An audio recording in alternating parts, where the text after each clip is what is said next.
All right, welcome everyone. We're Semblance of Sanity. I'm Caleb. I'm Jacob. And we're here for Pluto, episode 4. All right. Kill Adam. Yes. Oh boy. Pluto is here, and he's underneath the control of this mysterious scientist, Dr. Goji. Right. And if he succeeds in his task, then that will make Pluto officially Adam Smasher.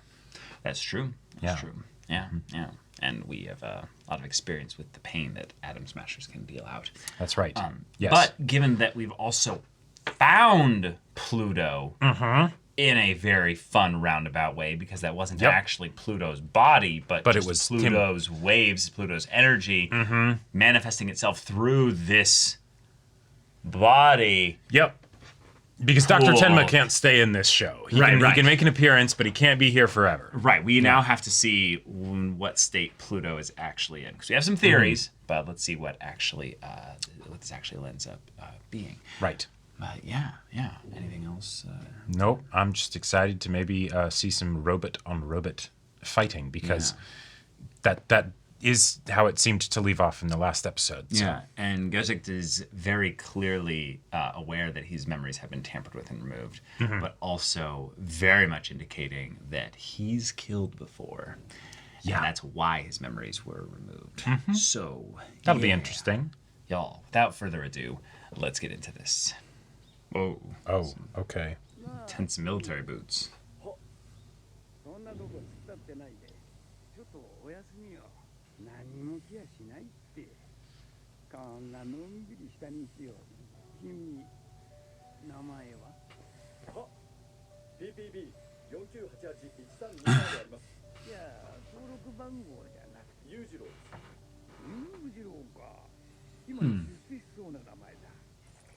Oh, it's a robot dog. Oh.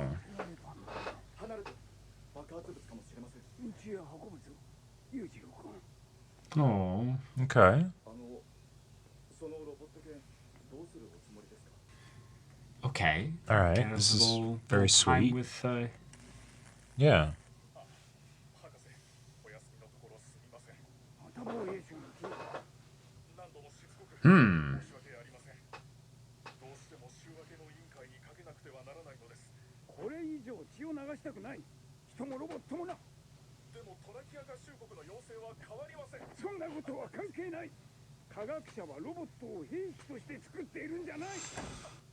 Okay. Yeah. Oh, Ji-chan. Oh. Oh, boy. Oh, no.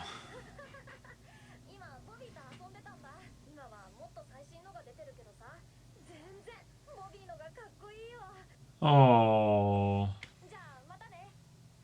And he turns around and it's gone. Just wild that he has like a heartbeat of sorts Yeah. for the dog. Wow, yeah, there's nothing really left of her. I wonder if they'll use this as an excuse to get into the... But could you take the core and put it in a different body? Oh. Sure, the feelings of responsibility, because if you are a part of progressing, how robots are made, you're also kind of dooming the older models. Can't do anything, yeah.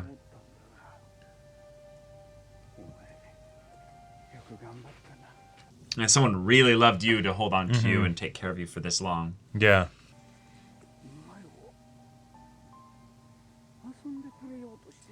Oh, it's happy. Oof.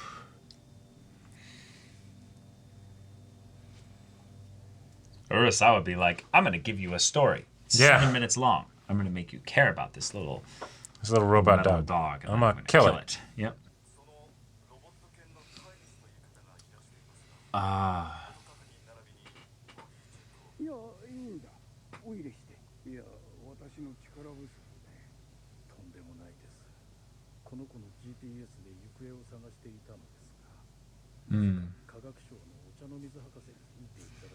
If you couldn't save him, no one could.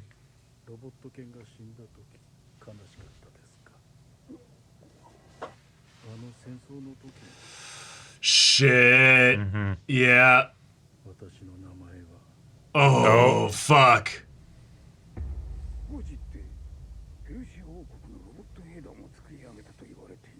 Oh, this is Goji, then. Yeah. Oh, wait. So then who is the... Or is this a body that's just being used?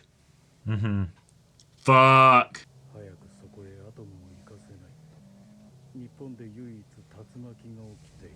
Oh my god. Yeah, don't you want your grandson to be protected? Shit.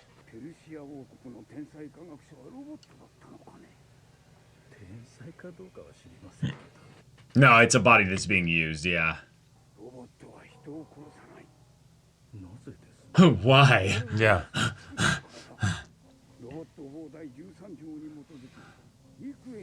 Okay, this is the exact details of the laws, yeah. Yeah. Yeah.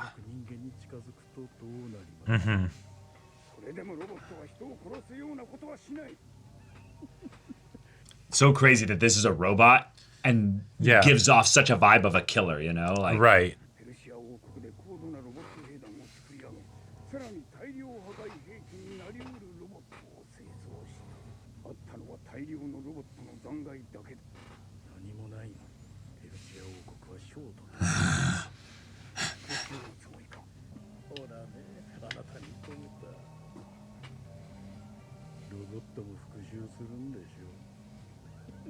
Oh.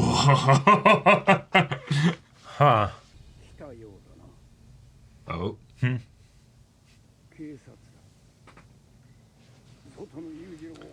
Yeah, yeah.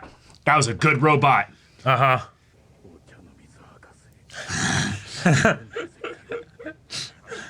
Let's go, let's go! And you told me a whole lot of stuff. You told me a lot of things here. And you get nothing out of killing me. Fuck! Oh, shit. He's here and he's upset. Yeah.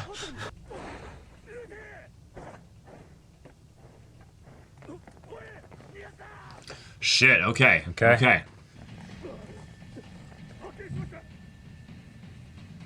Yeah, this is just a remote body. Yeah. Yeah.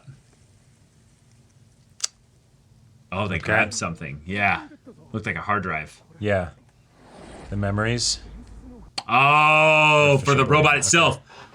Whoa. Oh, no.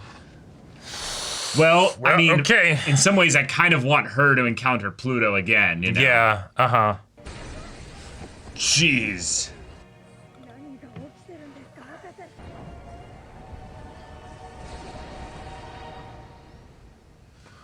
Okay. Okay. Right. Oh, we're getting thrown back into the beginning of the war. Oh. Yeah. Yeah, here come the bombs, yeah. This is just the beginning. Yeah, and they're dead. Uh-huh. Oh. Yeah. It's a robot. Yeah. Nobody died there. Fuck. Oh, God, that agony. Uh-huh.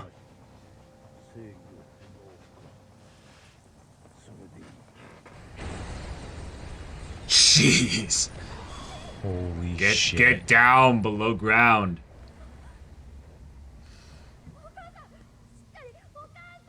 Good boy, good boy. Mm-hmm. Nice.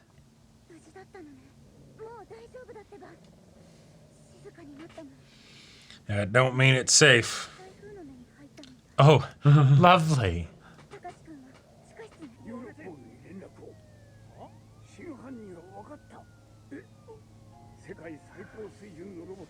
Mm-hmm. Yeah.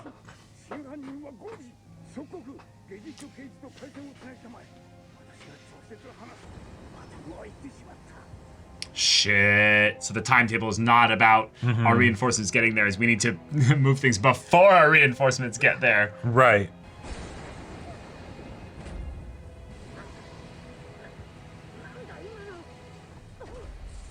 Whoa. Yeah. Don't come here. Yeah. Yeah.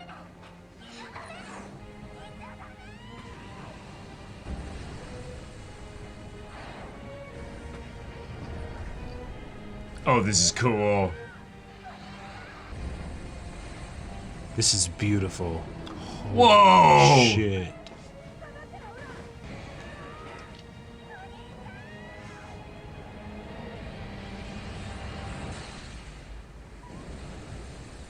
Yeah.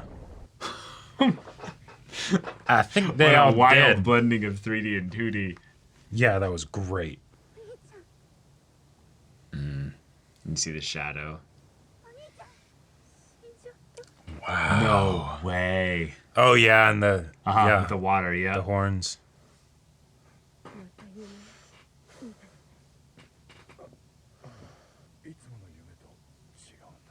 How?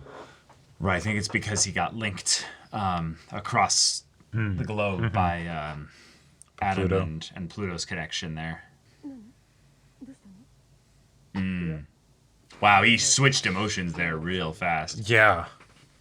Don't want her to see that. Ah, Oh. Okay. so who's this watching them? Fuck! Yeah.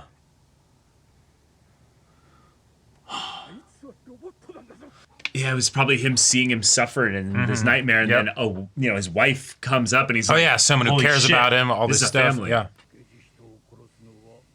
Right, if he dies now, he'll be a martyr.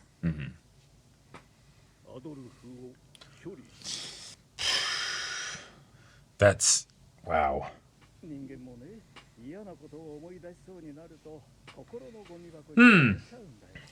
Sure.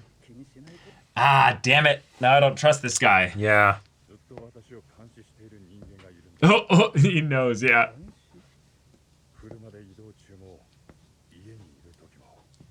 That makes him more paranoid, yeah.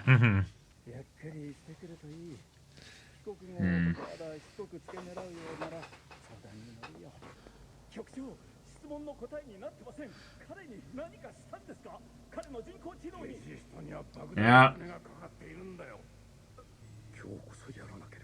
Yes, you do, actually. You could be dead. Already too late. Oh, he needs to Resolve himself. reaffirm why he's doing this. Oh, I had a feeling, but whoa! Holy shit. He got lucky. He got real lucky. It was probably just on a timer, you know? Uh-huh. Wow.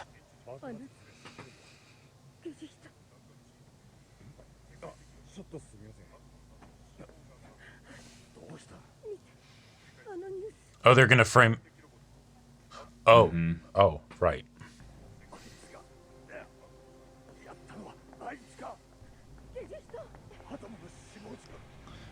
No way. Wait. So Oh, shit. instead of having a dream, he linked with the event itself. Right.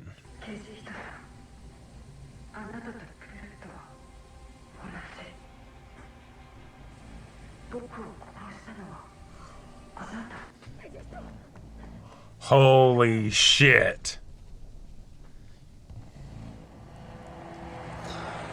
I'm shook right now. Yeah, I love this development.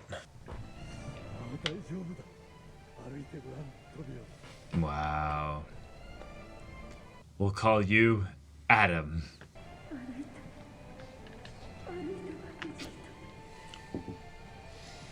Wait, what?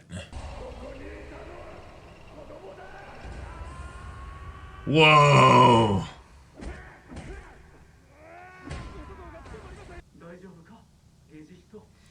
Holy shit. Damn. Oh my god. Okay, we just got a lot right there. Uh-huh. Something's out of context, something's maybe blend together, but that was a lot.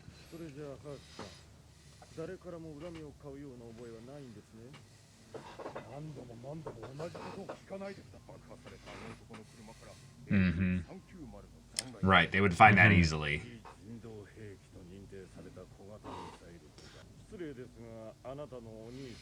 Wow. Yeah.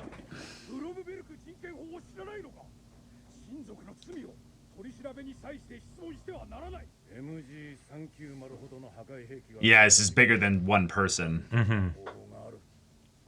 Right. We don't care about getting him. We want to know how he was supplied with a weapon like that. And who was after him. You have 17 new messages. Well, you think they can't get you at your office? Oh, shit.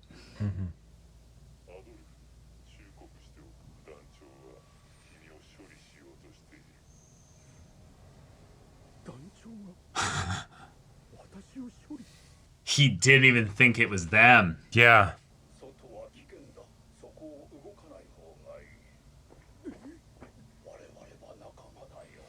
Holy shit. And that's how they get him out of the building? God, the paranoia. Uh-huh. I want this guy to be okay. It's Gezicht. Yeah. Yeah. And of course he'd be fucking terrified, but at the same time with everything he just heard. I'm protecting you. Yes. Yeah. Perfect. Awesome. Perfect. Oh, this is great. Yep.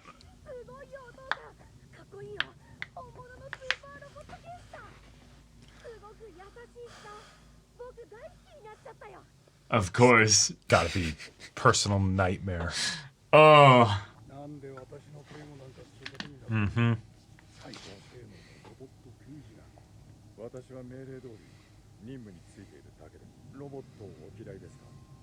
Immediately. Yeah. Even being understanding. Yeah. I mean, this is Gezicht's thing. He seems able to perceive everything. Right. He can tell his body temperature, his body's heart rate, and everything. Oh, yes. He just doesn't understand that it's that he hates Gezicht and not just robots in general.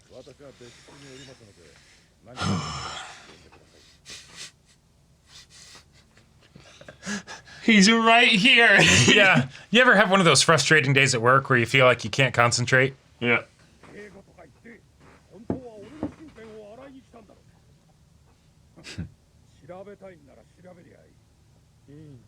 You don't mind? Just direct. Yeah.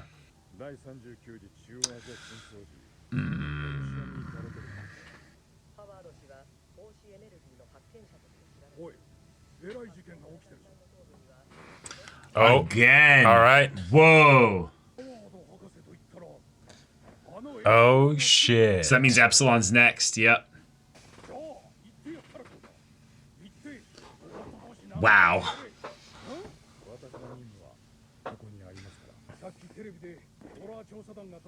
Oh, here we go. He's gonna help him.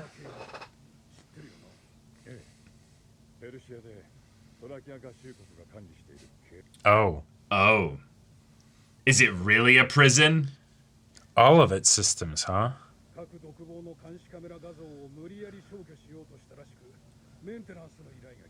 Maintenance. Ah. Okay.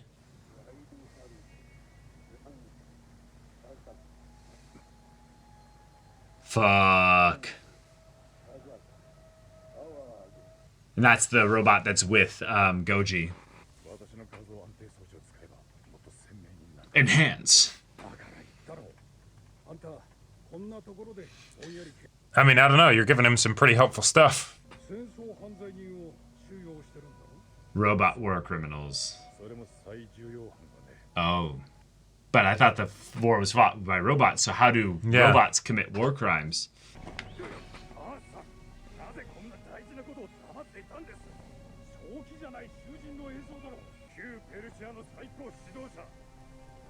Oh. Oh. Oh, shit.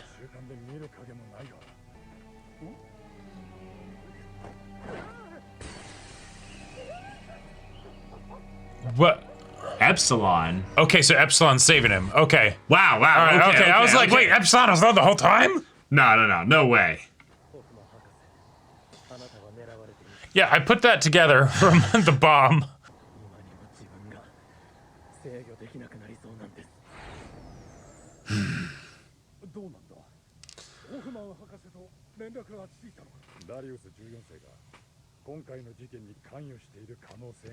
Oh, it's a 100% chance.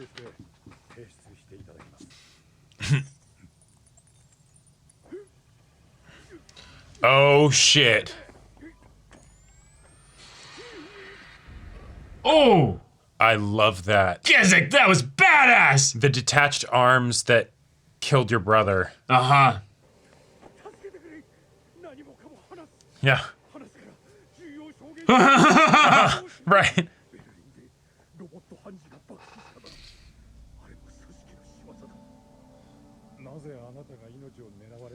Because I was gonna kill you.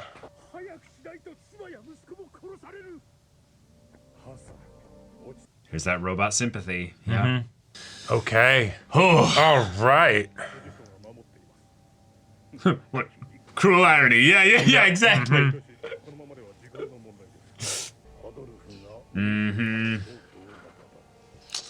Well. Okay.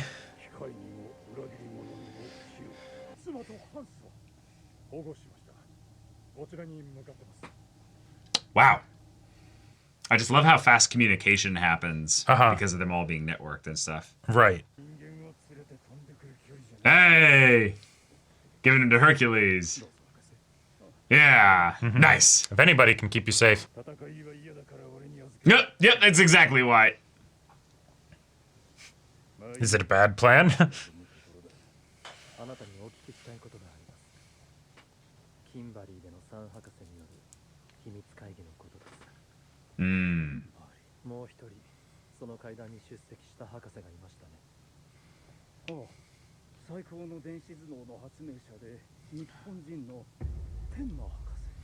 Oh, wait, really? Wow, that's funny.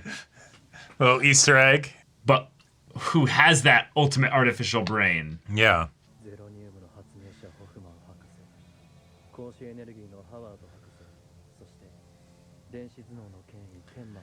Okay, so there's Pluto. And something was made. Yeah. But it could be Gezict potentially, too. Sure. Oh, he didn't like what was being brought forward. Ah, it won't follow the laws. Right.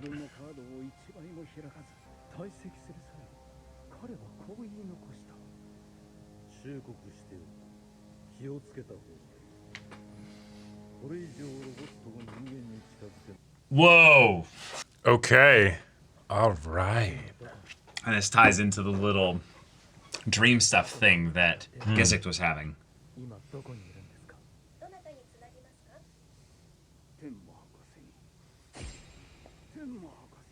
That was a transition sound.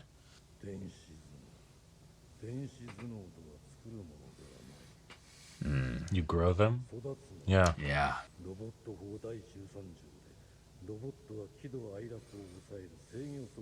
You have to remove that. So Adam is the perfect one, yeah. He's all right. Wow. Oh. Okay. Because he didn't make him able to hate, maybe?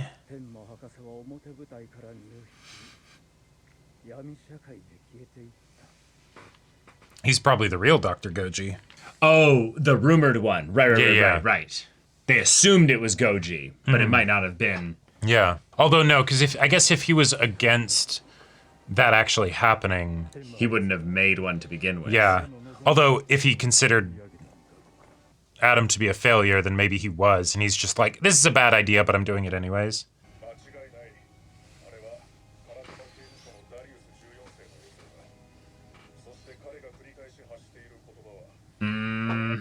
Okay.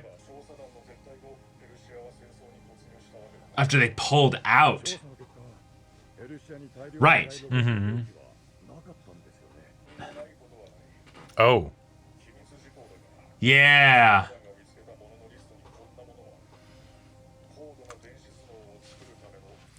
Oh, hey. The chip. Oh, well then. Ha! Yeah.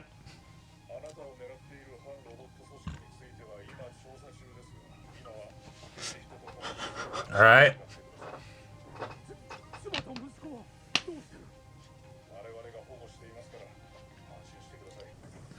And then the dude with the rocket launcher comes up.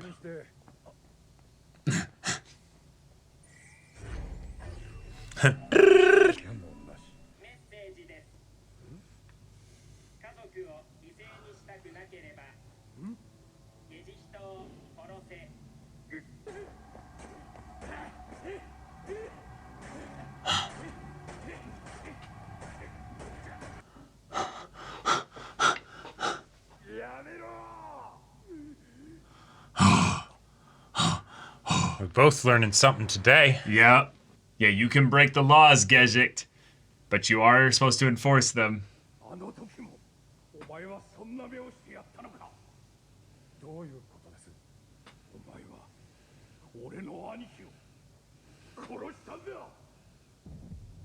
Perfect! That's what we were waiting for! That's what we were waiting for! Oh, here we go!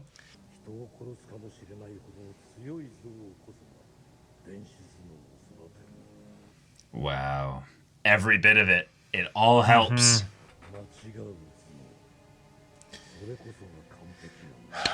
That is so satisfying to see that come up in a story.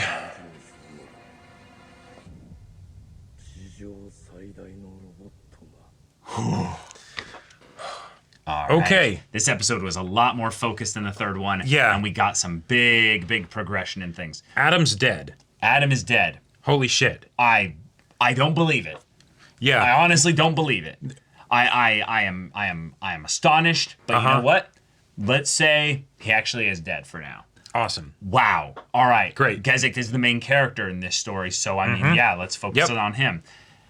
That also creates a very terrifying prospect in that it's okay, well then we only have a few of the really powerful robots on the side of good here that we can actually rely on here. Yep. And Gezicht's whole memory loss thing is starting to get twisted up into some other areas as well. So that's its own because bit as well. Dr. Hoffman kept all that shit from him.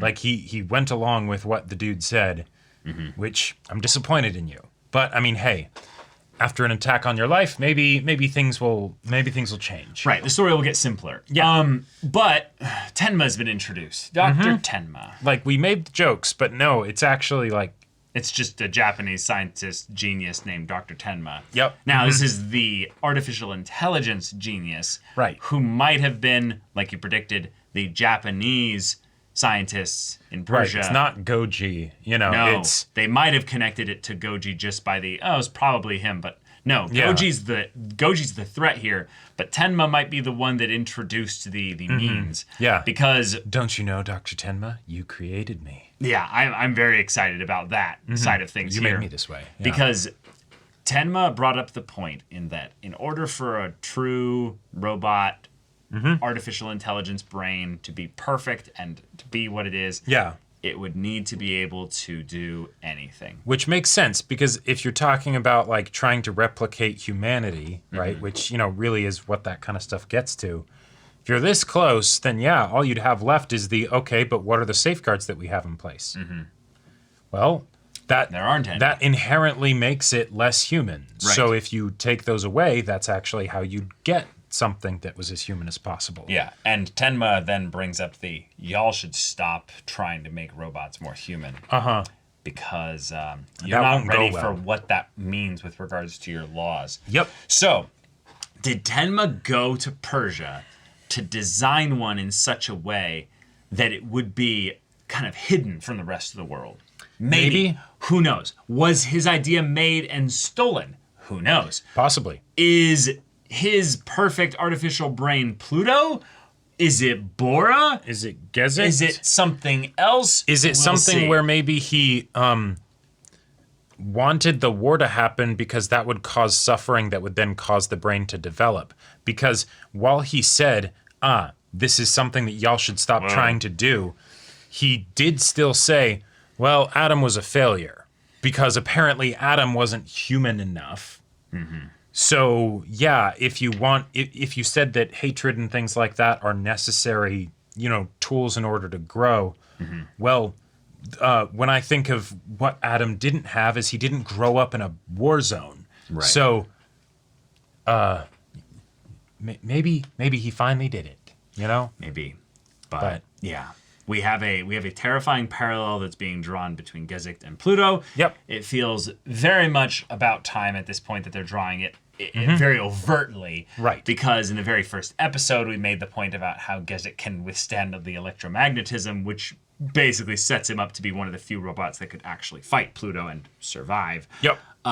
So there's that. But now it's being directed as the parallel that both Pluto and Gezik are not bound by the laws of robotics. Right. Because Gezik has broken them before. They didn't change anything about his programming. They just wiped his memory. Yeah. So that means then that Gezik had the ability to do all of that. So either he's a copy off of what Pluto is, or what the perfect brain was, or even then he might have that, in him. Yep. And it's just we've got someone who at the very least is very human, almost too human, and in order to keep him from going a bit wild, we have to kind of override things a little bit. But if you think about it, that's actually another way to make him potentially even more human than Pluto. Because what's the thing that's been constantly brought up about robots? They can't forget. Yeah. Well, if you have hatred and things like that, then I would say it would be a failing to also make it so that the robots can't forget, because that's one of the ways that humans deal with that kind of shit. It's exactly right. So if you have a robot that has all this hatred but can't forget, it makes sense that Pluto would go nuts. Whereas Gezik, maybe it's being something that is induced from the outside, and if it is this, I would kind of really like it, because then it would give additional purpose to the business people beyond just we want to secure our investment, and no, this is actually part of the development. We're playing with fire here, and so it is mandatory that we basically forcibly do the things that a human brain would want to do in this situation in order to make sure that it's stable. Yeah. Okay, personal will and all that stuff be damned, but okay, that there's a purpose to that. What are you talking about? Robots don't have rights. Yeah. Not really. Right. No, they just have laws saying they have rights, but actual rights, no. Right. No, humans made them. Yeah, humans have rights. I love this development. They don't It's super entertaining. I think it's a shame that we haven't gotten robot stories like this, where it's like, hey, what would that actually mean? Like we've seen enough, robot stories and sci-fi and things like that to understand the ways in which they're different, right? But then if the whole point is to get at the ways in which they might be similar, then let's take it to where it's right on that fuzzy little line, and then say, okay, but what happens now? How does a society handle that, right? We can't even handle humans, right? So what happens when you then get a situation of more advanced humans that really are starting to act like humans, and this is in small number, right? Oh, yeah. God forbid you have a situation where that happens en masse, then, oh man, rise up, I mean, that's why we have, certain Neanderthal, sub-races of humans that just don't exist anymore. Because we killed them all off. Right.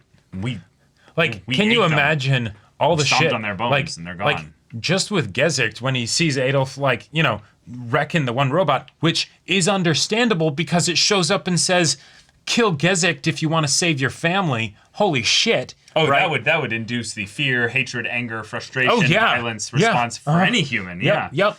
And the fact that then that robot also, it didn't have any control. It was, it mentioned, it doesn't have an artificial brain. It was literally just a device that didn't even have individuality that was then being puppeted to send a message. Yep, exactly, right? Yeah. So, but can you imagine what it would be like for people that are of the mechanical variety, of the mechanical persuasion, that aren't saying law enforcement where they take their job very seriously and everything. Like Gezik showed restraint here, but any other robot, right, would probably have just killed him, right? I mean, if they didn't have the laws, Yeah, if they didn't have the laws, right? If they had the capability and then they have the motivation, right?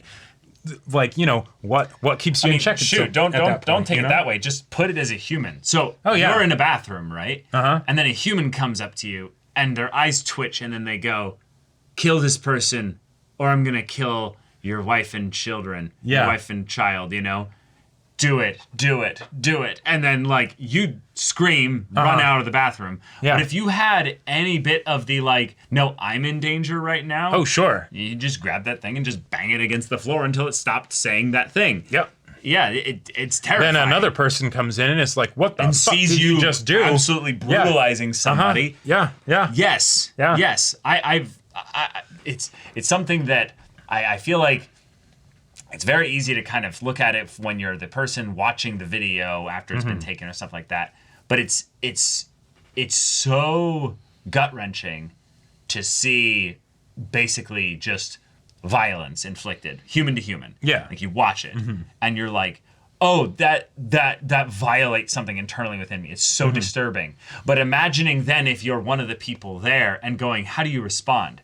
Oh yeah. You're not a human at that point. Yeah. You're an animal. No, yeah, you get so scared that you run. Right. You run. Maybe you're one of the crazy people that then leaps on the attacker, the harmful, aberrant animal in that regard. Right, because we can't know, stops them by any means necessary. Right, because we can't know what we would do in those situations, right? It's the whole thing of like the dose of sober reality with the young boy fantasy where it's like, and then a wild animal attacks and then I defend everybody and I'm the hero. I defend my kid from that horrible monster. I suddenly have a sword and and then it's like, okay, but really, what would happen? But also, if you then had it predetermined exactly what you would do, sure, how would you be then, hindered as your development goes from just going, oh no, oh you would do sure, nothing. Yeah, no, yeah, that would absolutely, yeah. Well, that goes into Yamero. that goes into other topics of discussion. I feel like with regards to specific moral. No, but that's the thing. You codes wouldn't think about that. You wouldn't think about that. Oh no, yeah. No, right, and that's why it's silly predetermined. to think about that kind of stuff because we don't. But it's important here because then we know how an actual artificial intelligence would, just be void of all those responses. Oh, sure. Because they're underneath these laws here. Right. Yet they say the robots have rights. Right. It's pointless to think about it because who can possibly know what they do in that situation when you haven't been in one? Right. But no. When you really don't have any agency in those situations. Oh yeah. Sleep paralysis is terrifying enough as it is, right? Where it's like I'm conscious, but I don't have control of my body. That's happened to me like once or twice, just hovering and it was right there. fucking terrifying. Yeah. But if you have that happen, and it's like, no, active real life, not at night when you're supposed to be sleeping anyways, right? And something horrifying is happening or whatever. Shoot, and you're forced to be a captive to your own body and do nothing or do something. That's what right? fear is. I've literally had this happen. I was walking to my dorm laundry room and, had my coins out. I was going to throw everything in the wash. Put my wash in there, grabbed the basket, and started heading back to my dorm. And I saw a mountain lion poking through its head through the hedge. I froze. I don't know how long I froze. But it's the weirdest thing where my memory about that is so distorted because of the fear surrounding it that I wish see the I could mountain say lion. that I can imagine. Right. But it's the thing of where the mountain lion is poking its head through the hedge. It's got an arm coming out the hedge right there, and it's frozen too. And I just froze looking at it like, oh my God, it's about 15 feet away from me. Oh my God, 15 feet, the speed at which oh God, I'm dead. This is not a movie where you can just outrun the wild animal. In my brain, I realized, oh no, if it wants to, I'm dead. But then I was like, but I'm a human. It should be scared of me. But it's not. It's right there. It's right there. And then what changed my entire perspective was that it lowered its head, lowered its paw, and stepped the other one through like it was about to pounce. And all brain activity, everything ceased to function. I became an animal, and I took my basket and just made noises as I swung it over my head like this to look as big as possible. You did the bear get up on the hind legs. No, exactly that. But that was the only logic I had in my brain there. And because I didn't run, we don't have to roll the dice on whether that thing would have chased me or something. Right. Because I still had a good, 60, 50 feet to my dorm room door, what have you. Yeah, shoot. You would have fucked. Who knows? It might have just been like, wow, it's a weird human, whatever. But I didn't have to know because the thing's eyes went and then it leaped back into the hedge and disappeared. And then of course I ran illogically into my dorm room door, shut the door, locked it because logic, Right, opposable thumbs, it was gonna open. Right, exactly. But that's how scared I was, man. You just don't know. No, that's Yeah. So anyway. Holy shit. Yeah, you need all expressions of a being in order to have that kind of perfect artificial brain. And I love the idea that Tenma's here basically just to be a vessel to exposit that. And in some ways, because his name is Tenma, we take him not only just extra seriously because the plot says he's a genius, but we're like, oh, Tenma's here saying this. And it also draws the connective thing to what happened in Persia with the 39th war. Well, and this is one of the things that gets back to like an element that I feel like anime does a really good job of exploring, which is the idea of emotional acceptance. Ah, I see. You know, that like in the West, you'd have much more of a sense of like, the right and the wrong and all of that stuff, which, okay, cool, you know, but like, but like in this, it's the idea that, well, yeah, but if you lived in complete denial of, say, hatred, right, then that's a part of you that's not developing as a person, right? As opposed to like not saying you know act in it, but like acknowledging the existence. Then that's something where you can actually then handle it, right? Right, but what does that have to do with right and wrong?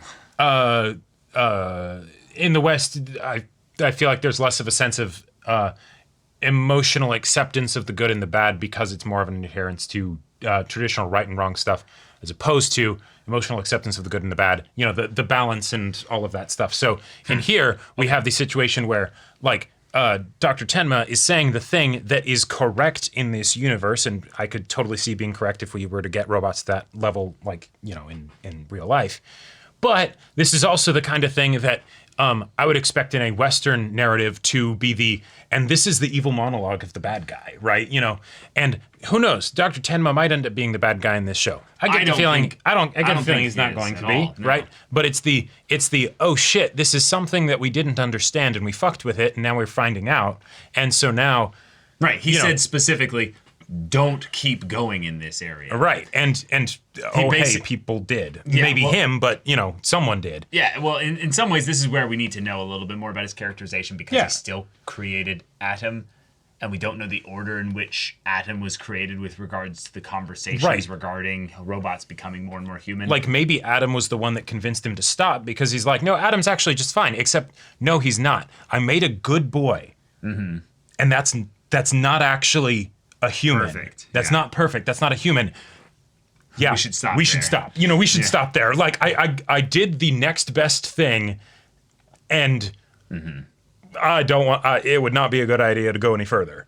I also just love this conversation here. He's a masterpiece, the pinnacle of human technology, and he's like, "Is he? Yeah, a masterpiece? Like what? Oh." And he's like, "No, you don't understand a thing. You know, all these things that help a robot grow is like, you're wrong.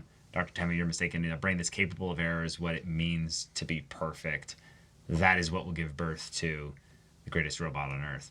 So in some ways, what I almost see them drawing a little connection here is that while all these things about humanity are what will guide them towards, you know, creating more and more human-like robots.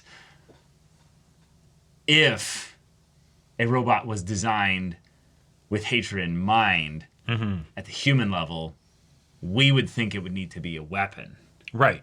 So which is maybe where the United States of Thracia gets involved. You know, maybe or the idea of it being something that was a part of an army, you know, intended to be at some point, or at least the chip was, but. It's that Tenma's like, no, in that respect, that's what's so terrifying, is not what the robot would be, it's how humans would use it. Sure, right. Yeah, the bringing up this kind of stuff in a lot of ways could be also the salvation of this iteration of humanity, because if you then say, yes, we need all of it, well, right now Pluto is being dominated by hatred, and the issue with that is that hatred is supposed to be included alongside those other things, not a robot of pure hatred. That wouldn't be a true human, right? Well, and we know Pluto is not only filled Right. with hatred. Exactly. Hence the whole Pluto is situation scared. with Uran and things like that. Yeah. Yeah, Pluto is scared. But, oh, hey, if you're able to make mistakes, then that means other people could prey upon that ability to make mistakes. Yep. And that could be a human, that could be a robot, that could be whoever, right? Whoever, And so now you have a situation where the entity with, the promise and the destiny of humanity on their shoulders or whatever has essentially fallen prey to a Palpatine, and now shit's going down. Shit's going down. And then also that means in a very fun way that we have already a thematic reason for Pluto to be the savior of humanity in that regard. Yep. Because of these genius humans coming together and realizing we need to create a god, basically. And they have one of them go, nah, Yeah. let's not create a rock not heavier do than that. we can lift, Yeah, right. The dwarves delve too greedily and too deep. Yeah. And of course, it's the smartest one of them being like, no, we're not going to do this. Even though they maybe in their hubris tried and failed. Right. They learned their lesson. They did learn their lesson. Yeah. I am very excited for then the Pluto that is out of control, but is still affected by the acts of the 39th War to then have the moment where they're reached in a human way. Right. But I want to know who will reach them if Adam is dead, Uran is still alive, and Uran has her ability. Yeah, Uran can be an aspect of it, I think. Gezicht is probably going to be the vehicle by which he can bear the hatred and punishment of Pluto. Well, yeah, because if you look at the But then we have Bora in the mix as well, which is a whole other thing. So here's my theory. So since with this development, we are kind of in the realm of the okay, and then the villain gets therapy and we get a happily ever after, right? As a way that this could be resolved. But as far as the relationships that the villain has, well, we've got manipulator relationship. Right. And then with the characters that we have in the cast currently, we have brother in Gezicht, right? Because it's the similarities, all that stuff, right? I don't know what Uran would be specifically, but the optimism, the hope, the breath of fresh air, the break from the hatred, right? Right. I don't know what other relationship dynamic we would need here. Maybe the father in Tenma, but yeah, I don't know. But we've got 4 episodes left, so yeah. I love the picture they're painting of Pluto in general, though.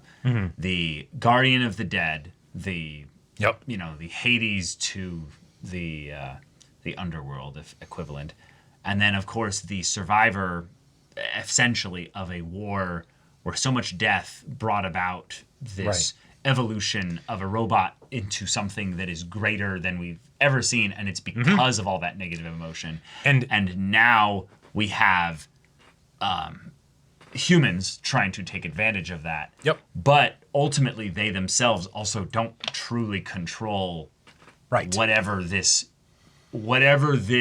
thing that Pluto has become is, and that's a really fun like undercurrent of something where humans have always tried to conquer death. We've always tried to find a way to go beyond our own mortality, to try and wrest power from it. And then when essentially the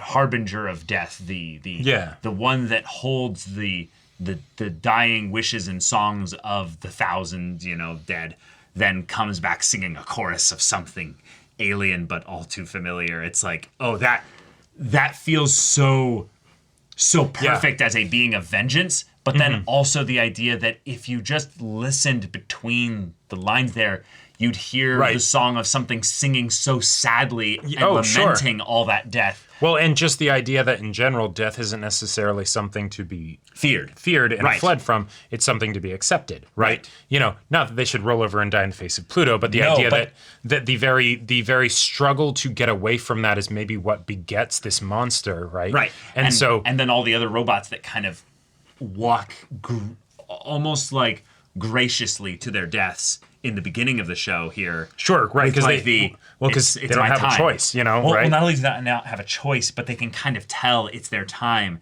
And because of all the things that they've done, they're like, no, I recognize the call. Yeah, it's my time to join my brethren in death. You know.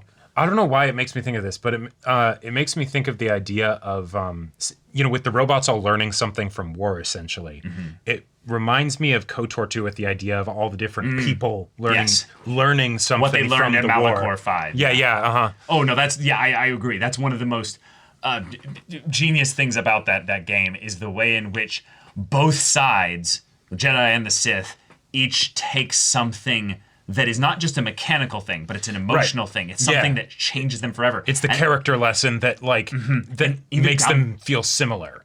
Even down to a grunt mechanic who ends up being the one to press the doomsday button, gets affected by it. Every single person there who survived died still. Right. Everyone died at Malachor 5. You know, yes. And that idea here that Tenma is basically saying, we as a humanity are not ready to allow something like this to grow. The amount of people that would have to suffer in order for this intelligence to grow. Well, and yet it's something where would need to be, and maybe even save us. Maybe. Sure. Well, but that's wouldn't be enough. That's the wonderful thing about Pluto is that while being super advanced and all that stuff, Pluto is still effectively a child, very similar to Adam, right? Right.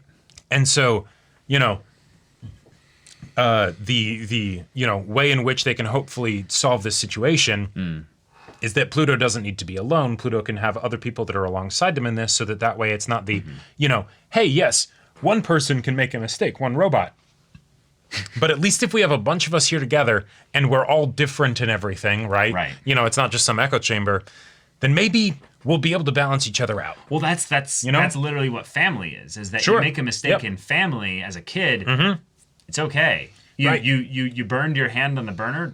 That's normal. We've probably all done that at some point. You learn now. Yeah. Fire hot. Don't touch fire. Oh, you end up dropping something and it shatters some glass and someone steps on it. Yeah, you hurt them tangentially, but it's not the end of the world. It's not over. Pluto gets upset. Starts doing some stuff. It's slightly bigger consequences. Kind of bring about the end of the world, and it's because Pluto doesn't have a family. So I'm excited to see the ways in which the story is setting up a cushioning so that we don't have doomsday, the world ends and everything, because the problems that Pluto is having are set up to be very human ones. Yes. Very relational and emotional and deeply painful ones. Right, and that's one of the other things I love about this episode in particular with how it changes my perspective of the show. This feels incredibly, not just because Tenma was introduced, but this feels incredibly similar to Monster with the idea of the main struggle where you have this antagonist that is sort of unknowable, but also eerily familiar. Yeah, eerily familiar, very much a person, right? And so then it's the, okay, how do we stop them, not in just the killing them sense, but in the You could say that Urasawa likes telling this type of story. Right, and I feel like I'm getting that little spark of insight into this concept that Urasawa is trying to explore. And I already loved this shit that Monster was exploring in, its 74 episodes on its own, and being able to then see the similarities between two completely different shows and be like, oh, it's like the same contradictions points more specifically at a thing, and it's like I love it. So if you haven't seen Monster, well, one, how are you watching Pluto and you haven't seen Monster? But go watch it. It's great. Netflix is a hell of a marketer. So that's true. Monster is on Netflix right now, so go check it out. It should be right alongside next to this here. Fantastic. But, y'all, thank you so much for watching this episode's reaction and discussion. If you want to see the next episode's reaction and discussion right now, though, go check out the link in the description below for our Patreon. You can get an early access there. You can watch full-length timer reactions there, and all this comes with Discord access, so you can chat with us in the community there about this show, about anime in general, and also be sure to check out my Baldur's Gate 3 Let's Play on Twitch. And if any of that interests you, we'll see you there. But until then, we're Semblance of Sanity. I'm Caleb. I'm Jacob. And we'll see you all next time.